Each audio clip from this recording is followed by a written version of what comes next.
19 জুলাইৰ পৰা চৰাইদেউ জিলাৰ সোণাৰী ঠিক সেইদৰে শিৱসাগৰ জিলা নাজিৰা সমগ্ৰ শিৱসাগৰ জিলাখনত যি বিধ্বংসী প্ৰলয়ংকাৰী বানে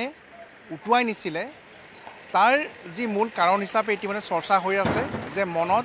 ডাৱৰ বিস্ফোৰণ হৈছিলে আৰু আমি বৰ্তমান য'ত আছোঁ সেয়া হৈছে নামতোলা আৰু এই যিটো ৰাষ্ট্ৰীয় ঘাইপথ এই ৰাষ্ট্ৰীয় ঘাইপথটোৱে মনৰ সৈতে সোণাৰীক সংযোগ কৰিছে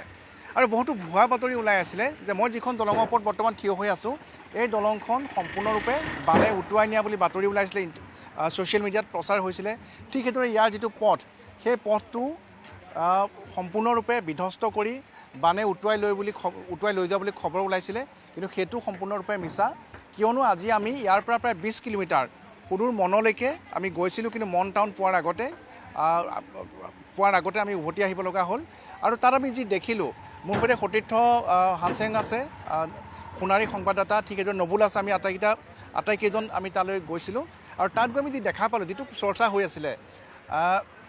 কি দেখিলোঁ আমি তাততো একোৱেই নাই যি লেণ্ডশ্লাইডৰ কিছু অংশত লেণ্ডশ্লাইড হোৱা আমি দেখিবলৈ পাইছোঁ বা ছ'চিয়েল মিডিয়াত চৰ্চা হৈ থকাৰ দৰে তেনেধৰণৰ কোনো আমি কাহিনী তাত আমি দেখা পোৱা নাছিলোঁ হয়নে হয় এটা কথা আমি জনাই থ'ব উচিত যে আমি য'ত আছোঁ এইটো হৈছে এখন হৈছে ৰাবাৰ নদী আৰু ৰাবাৰ নদীৰ জলপৃষ্ঠ এতিয়া একদম নিম্নগামী ফলিং আৰু এই দলংখন উটুৱাই নিয়া নাই যোনটো সামাজিক মাধ্যমত বিভিন্ন চৰ্চাত আচলতে কৰি আছিলে যে নদীখন দলংখন উটুৱাই নিলে বুলি কিন্তু সমান্তৰালকৈ আৰু এটা কথা আমি জনাব বিচাৰিছোঁ যে 702 NH 702 সোণাৰী আৰু মনৰ হেডকোৱাৰ্টাৰ কানেক্টিং যিটো ৰাস্তা এই ৰাস্তাটো আচলতে আমি ঠায়ে টিজিটত নামচাৰ কিছু জেগাত টুইমাইট লম্বুচিঙা এনেকৈ যিসমূহ জেগা আছে টিকাং এই জেগাসমূহত আচলতে কিছু পৰিমাণে লেণ্ডশ্লাইড দেখা গৈছে পানীৰ ঢল নামি আহিছে কিয়নো 18 তাৰিখে পুৱাৰ পৰা 19 তাৰিখলৈকে ধাৰাসাৰ বৰষুণ হৈছিলে মন জিলাত আৰু যাৰ ফলত মনত এটা অঞ্চলত বস্তিৰ এটা অঞ্চলত এটা লেণ্ডশ্লাইড হৈছিলে য'ত 9জনকৈ লোকে আচলতে প্ৰাণ হেৰুৱাবলগীয়া হৈছিলে এই পৰ্যন্ত আচলতে দুটাকৈ ডেড বডি আচলতে দুটাকৈ মৃতদেহ উদ্ধাৰ কৰিবলৈ সক্ষম হোৱা নাই উদ্ধাৰ অভিযান চলি আছে 7টা মৃতদেহ উদ্ধাৰ কৰিছে 7টাকৈ মৃতদেহ আৰু 2টা উদ্ধাৰ কৰিবলৈ বাকী আছে আৰু তাৰ পাছতে আচলতে যিসমূহ সেই পানীৰ ঢল আহিছিলে পানীৰ ঢল আহি নামনিৰ ফালে আমাৰ চৰাইদেউ জিলাৰ সোণাৰী আছে যি সোণাৰীৰ তাউকক নদী আৰু অন্যান্য যাৰ যিসমূহ ট্ৰিবিউটাৰিজ নদীসমূহ আছে উপনদীসমূহ আছে আচলতে সেইসমূহ ভৰ্তি হৈ সোণাৰী নগৰ আৰু ইয়াৰ বিস্তীৰ্ণ গ্ৰামাঞ্চল আচলতে চৰাইদেউ জিলাৰ বিস্তীৰ্ণ গ্ৰামাঞ্চল প্লাবিত হৈ পৰে আৰু তাৰ সমান্তৰালকৈ আচলতে যি মানে মূল কাৰণটো হৈছে প্ৰবল বৃষ্টিপাত আমি তাত যি দেখিবলৈ পালোঁ আমি মনৰ বাসিন্দাসকলৰ সৈতেও কথা পাতিছিলোঁ মন জিলাৰ তেওঁলোকেও কৈছিল যে অভূতপূৰ্ব অস্বাভাৱিক বৃষ্টিপাত হৈছিলে আৰু তেওঁলোকো আচৰিত হৈছিলে আৰু সেই বৃষ্টিপাতৰ ফলত তাত কেৱল মনৰ এটা অংশত ব্যাপক হাৰত ভূমিস্খলন হৈছিলে যাৰ যি ভূমিস্খলনৰ ফলত বহুকেইগৰাকী লোক নিহত হৈছিলে তাক বাদ দি তাত যিটো বানপানী বা তেনেধৰণৰ যিটো কথা ওলাই আছে তেনেধৰণৰ সেই অঞ্চলটোত আমি সোণাৰীৰ পৰা যিটো পথেৰে গ'লে মন জিলালৈ যোৱা যিটো পথ তাত তেনেধৰণৰ কোনো হোৱা দেখা পোৱা নাই আৰু যি অস্বাভাৱিক বৃষ্টিপাত হৈছিলে সেই অস্বাভাৱিক বৃষ্টিপাতৰ বাবেই ইয়াতে আমি দেখিবলৈ পাইছোঁ যে ইয়াতে বানপানীয়ে ধুৱাই নিছিলে আৰু সোণাৰীত কিয় এনেধৰণৰ বিধ্বংসী ৰূপ ল'লে মানে ইয়াৰ পৰা পানী ওলাই যোৱা পথসমূহ পানীৰ বহন ক্ষমতা অতি কম নেকি হয় আচলতে যিসমূহ নদী আৰু উপনদী আছে উপনদীসমূহ আচলতে তেওঁলোকৰ সেই নদীসমূহৰ আচলতে যিটো দ থাকিব লাগে হয়তো জেগাই দটো নাই যিটো বহল থাকিব লাগে নাই ইয়াত বিভিন্ন ধৰণৰ আচলতে এনক্ৰচমেণ্ট হৈছে আৰু এই সমান্তৰালকৈ ক'ব লাগিব যে লেণ্ডশ্লাইড হ'লে আচলতে লগতে যি পলস আৰু যি লগতে গছ গছনি আৱৰ্জনাৰে ভৰ্তি হৈ পিনি আহে আচলতে নদীসমূহ ইতিমধ্যে ভৰ্তি হৈ পৰে আৰু যাৰ বাবে নদী উফন্দি উঠাৰ ফলত সোণাৰীৰ দৰে আচলতে জেগাত বানপানী হ'ব নোহোৱা জেগাত আচলতে ভয়ংকৰভাৱে জলপ্ৰলয় দেখা গ'ল কিন্তু এটা কথা স্পষ্ট যে অস্বাভাৱিক বৃষ্টিপাতেই হৈছে বৰষুণেই হৈছে এই ডাঙৰ বানপানীৰ কাৰণ হয় আৰু ধন্যবাদ জনাইছোঁ আৰু নবুল আছে যে নাজিৰাৰ যি বিহুবৰ চন্তক ইত্যাদি যিখিনি স্থান আছে নাগালেণ্ড সীমান্তত তাৰ পৰাও আমি ওপৰলৈ কিছু গৈছিলোঁ যে তুলসীঘাটৰ আমি তাতে গৈ পেলাই বাতৰি সংগ্ৰহ কৰিছিলোঁগৈ এতিয়া আমি স্পষ্ট হ'ল যে সোণাৰীৰ পৰা যিটো পথ নাগালেণ্ড গৈছে মনলৈ গৈছে তাত বিশেষ আমি একো দেখা নাপালোঁ ভূমিস্খলন বা পাহাৰৰ পৰা বৈ অহা পানীৰ বহু ঠায়ে আমি চিন দেখা পাইছোঁ কিন্তু আপোনালোকৰ অঞ্চলটোত কালি আমি যি ঠাইলৈ গৈছিলোঁ তুলসীঘাট বা যিটো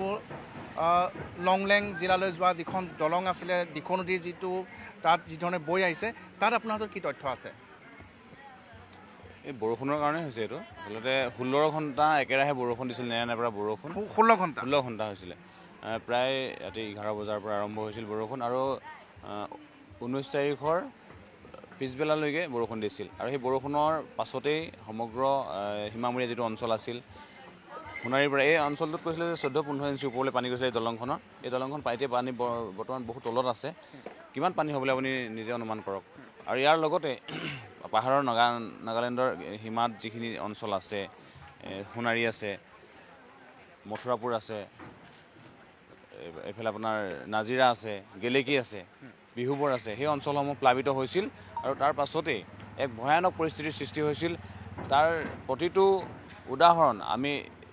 প্ৰতিটো বাতৰিত আমি প্ৰকাশ কৰিছোঁ কিন্তু আৰু এটা কথা চৰ্চা হৈ আহিছে যে নাজিৰা পাৰ হৈ যি নাগালেণ্ডৰ নাগিনীমৰাৰ যি অঞ্চল আছে বা তাৰ ওপৰলৈ যিসমূহ অঞ্চল আছে তাত ব্যাপক হাৰত কয়লা খনন কৰা হয় আৰু শিল খনন কৰা হয় আৰু সেই খনন কাৰ্যৰ ফলত বৃহৎ তাতে হ্ৰদ সদৃশ বহু এলেকা যি জেগাত খন্দা হয় তাত বৃহৎ গাঁতৰ সৃষ্টি হয় তাত এটা ৰিজাৰ্ভাৰ সদৃশ হৈ তাত বৃহৎ পৰিমাণৰ পানী জমা হৈ আছিলে আৰু হঠাৎ সেই পানীসমূহ একেলগে ঢল হিচাপে বৈ আহিলে তেনেকুৱা এটা কথা কিন্তু চৰ্চা হৈ আছে যে যিটো দিখৌ নদী যিধৰণে এক মহাপ্ৰলয়ৰ যি সৃষ্টি হৈছিলে বিহুবৰ চন্তকত গাড়ীকে ধৰি সকলো সামগ্ৰী উটুৱাই নিছিলে তেনেকুৱা এটা কথা কিন্তু চৰ্চা বৰ্তমান হৈ আছে এই স্বাভাৱিকতে এই কথাটো আজিৰ পৰাই নহয় বহুদিনৰ আগৰ পৰাই সচেতন মহলে কৈ আছে যে দিখৌখন যেনেদৰে খনন কৰা হ'ল সেই খননৰ ফলত দিখৌৰ যিটো অতীতত যিটো তাৰ মানে দিখৌৰ যিটো মানে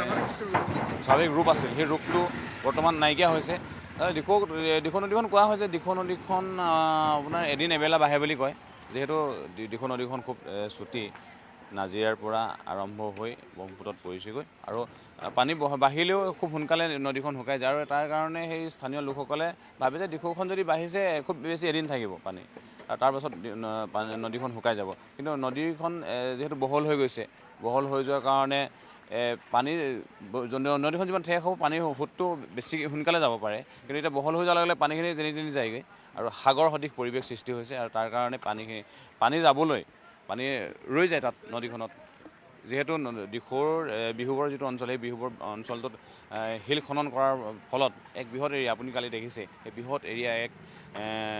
খনন কাৰ্য চলোৱাৰ পিছত তাত পানী জমা হৈ থাকে হ্ৰদ সদৃশ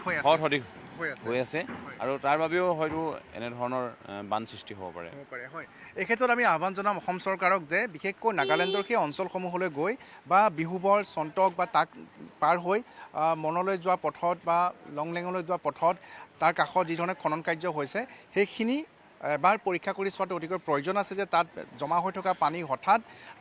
নামনিলৈ অৰ্থাৎ অসমলৈ বৈ অহাৰ ফলত এই জলপ্ৰলয়ৰ সৃষ্টি হ'ল নেকি সেই কথাখিনি কিন্তু বিশ্লেষণ কৰাটো আজিৰ তাৰিখত অতিকৈ প্ৰয়োজন হৈ আছে কিয়নো যিটো আমি এইবাৰ দেখা পালোঁ যি মহাপ্ৰলয় দেখা পালোঁ এয়া যদি এক আৰম্ভণিয়ে হয় তেনেহ'লে ভৱিষ্যতে ইয়াতকৈ ভয়ংকৰ পৰিস্থিতিৰ সৃষ্টি হ'ব পাৰে আৰু সেয়া যাতে নহয় তাৰ বাবে অসম চৰকাৰে নাগালেণ্ড চৰকাৰৰ সৈতে আলোচনাত মিলিত হৈ এতিয়াই ব্যৱস্থা গ্ৰহণ কৰাটো অতিকৈ প্ৰয়োজনীয় হৈ পৰিছে